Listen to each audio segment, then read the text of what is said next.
So everyone has been in this kind of situation. Let's say it's you and a significant other, and the both of you get into an altercation, and then one thing leads to another, and now somebody has pushed the other person. And so you're deciding, I don't want this to get any worse, so I'm going to leave. Or let's say you're in a situation where there is a family gathering, and in this family gathering, things get out of hand, words are exchanged, and now you have two brothers who are fighting it out, and one thing leads to another, and now there's a full-out brawl. And so somebody may decide to call 911 in this situation, and one of the brothers says, you know what, I'm just going to leave because I don't want to be here when the police arrive. Ultimately, if in any of these situations you decide that you want to cool off and you want to leave before the police arrive, what happens if you decide to leave?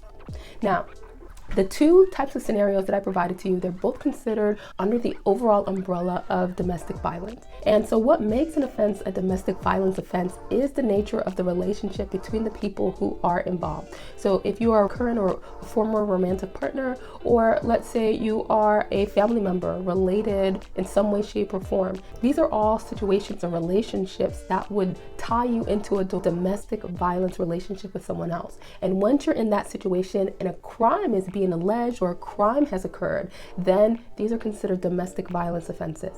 Now, the one thing that you have to know is that if you are the person who calls 911, understand that you can't just call 911 to see if the police can de-escalate or to see if the police can just break up a fight, right? Or if the police can intervene. If the police intervene, they're usually not just going to have one person sitting on one end of the room and the other person sitting at the other end of the room.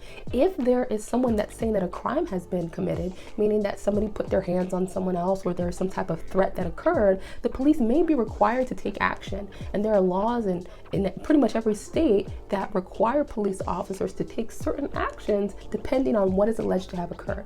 And in most situations, if the police have to take action or they know that a crime has been committed, they may be required to put somebody in handcuffs. And so if you're calling 911, you have to understand that the risk of calling 911 for a domestic violence incident is that somebody may be arrested, including yourself. And so you want to make sure that you weigh those risks with the importance of calling 911.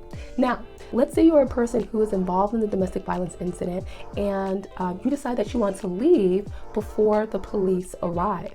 Well, the thing that you have to understand is that the police are going to come and they're going to get statements from everybody. And if you are not there, they're not going to hear your side of what happened.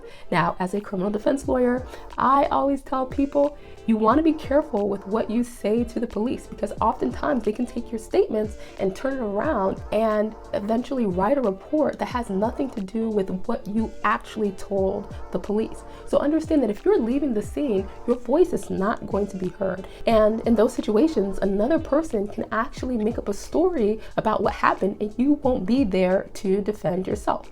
Alternatively, let's say you decide that you want to stick around, but you don't want to say anything to the police. That's fine as well, but at least you may be able to be within earshot of what the other person is saying about you so that you know what is being alleged, even if you don't want to say anything to the police.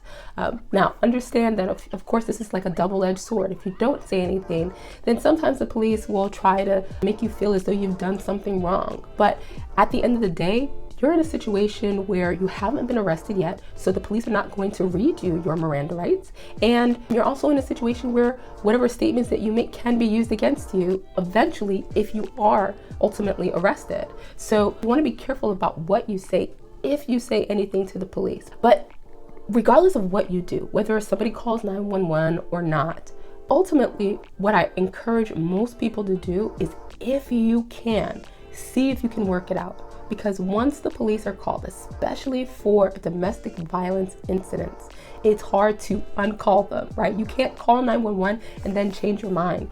Most of the time, the police are still going to show up anyway and take a report for their own records. So if there is a way for you and your significant other, or you and a family member, or whatever person you have a relationship with, to work it out peacefully, that is likely going to be your best bet. Because once the police are called, there is just no way around it. They have to take certain precautions in every domestic violence call, and that could mean an arrest. So if you can go to therapy, if you can have an intermediary that's not a police officer or anybody else, try to do that first. And if it doesn't work out, then that's okay. Then you go ahead and you call 911, especially if it's an emergency. You have to do what you have to do. But ultimately, just know what the consequences are for calling the police once a domestic violence call is made, and for leaving if you are involved in a domestic violence offense. So I hope that information is helpful to you.